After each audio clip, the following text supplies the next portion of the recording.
Imagine an Israeli Jew married to a woman who's half Muslim and half Christian. Difficult enough, right? Then imagine one of so many conflicts in the Mideast threatening Israel, and the husband feels compelled to go home and fight. This is the story behind Bridge of Comprehension, written by Albert Mordechai.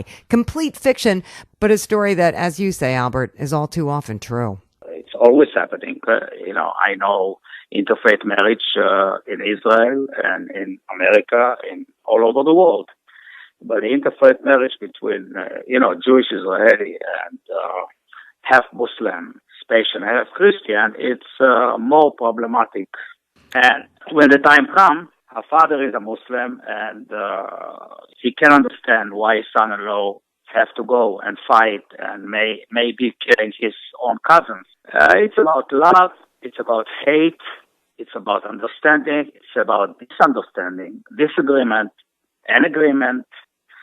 It's a touch issue. It's raised every day in our headline, in our homes. This is a religious problem, cultural problem, personal, division. It can be overcome by mutual understanding and tolerance. You think it can be overcome? I hope so.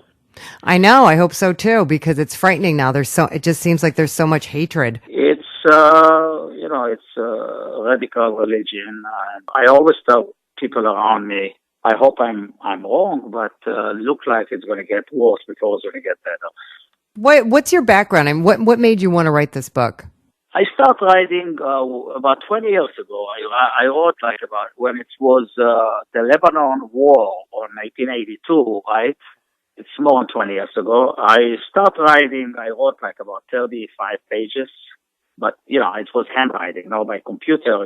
My English is not that great, so it's hard to bring it up in a way to the writing. So I started writing about that stuff about 23 years ago, and I stopped. My kids I have 4 kids. They get very small, so it was hard for me. And I was working. Now I'm semi-retired. It's not semi-retired. I'm still doing things, but not like used to. And 4 years ago, about when the time got, you remember the problem with United States and Syria and the chemical weapon and all the stuff.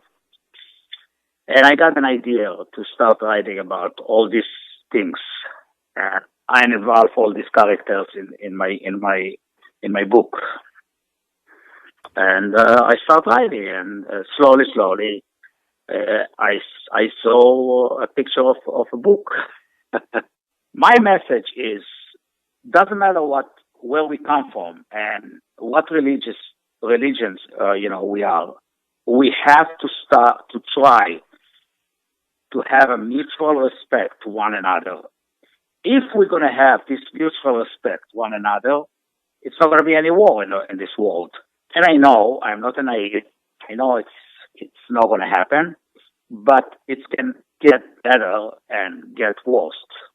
So if me or some other author going to write about that and people are going to read about that, I think that we're going to have a better future. I mean, that's what I feel. Yeah, it's a step in the right direction, for sure. We need to learn to respect each other and accept each other for who we are. We can agree to disagree, but we don't have to kill each other, for God's sake. It's crazy. Right. You can have disagreement, you can talk about it, but exactly, you don't have to kill somebody. But the problem is the religion. The religion telling, to kill if nobody going to listen to you, or nobody wanted you to be, the religions that they want you to be. So this is the problem. This is very problematic that have to be addressed and talk about it and try to change it. On that note, we're going to take